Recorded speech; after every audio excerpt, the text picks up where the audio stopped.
staff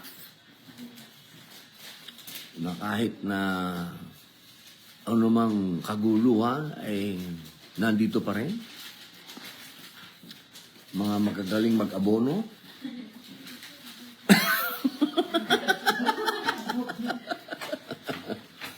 Sila po ay naghahanda para sa amin pong isasagawa na hindi naman po ito bago dahil madalas na po ito ginagawa ng aming opisina. Parang ano na po ito, normal na. Ito po ay kagawayan na. Si Ma'am Tin, di ba? Ano ba yan? Paano ba yan? 3,000 sa Natatanda at PWD sir, dyan sa meron tayo ng 2,000. Ayun, yun po yan. Ito yung normal namin ginagawa. Kapag yan po ay merong mga ganitong sakuna na tayo po ay nakikiramay sa mga kababayan natin, medyo mahigpit lang po ang sitron ngayon. Dati po makapal na makapal yan. Ngayon po ay pinipilit po natin makatulong. Milan namatay? Sa ngayon sir, parang nasa 31. 31 na? Pero mas tataas kayo sir, kasi iba hindi pa pinag- Allahu Akbar. So, 31 na pala yung namatay, men. 19 na yung huli kong alam. 19 na pala. 31 na low. Dati nagbibigay tayo 10,000 ba pag namatayan, ano? Yung ginawa natin sir sa Cebu.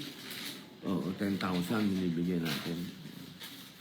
So kung 31, Pero i-verify ko sir yung number kasi baka tumaas pa, no? Oo.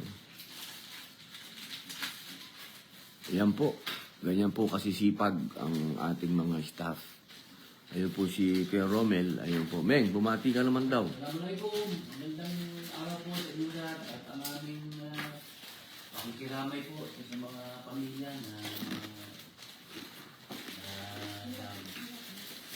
nadaanan po ng mga lindol at yun naman sa mga naapektuhan nandito po ang opisina. Aabot ang aming makakaya ay amin po kayo tutulungan. Yan po. Si Kuya Romel na lagi pong nandito yan sa opisina. Basta may sakuna, nandyan na po yan. Siya na po ang nakatutok. Malaman natin kung ilan talaga. Yung sahid, ang tawag natin dyan to, martir yan, pagka ganyan na kalamidad. Yun lamang po, kung ano man po yung kaya natin mga kababayan ko na maitulong sa mga kababayan natin po sa Mindanao, kung ano man po yung pwede nating, yung dasal, number 1 po yan, dasal. Pakikiramay natin, napakahalaga po niyan.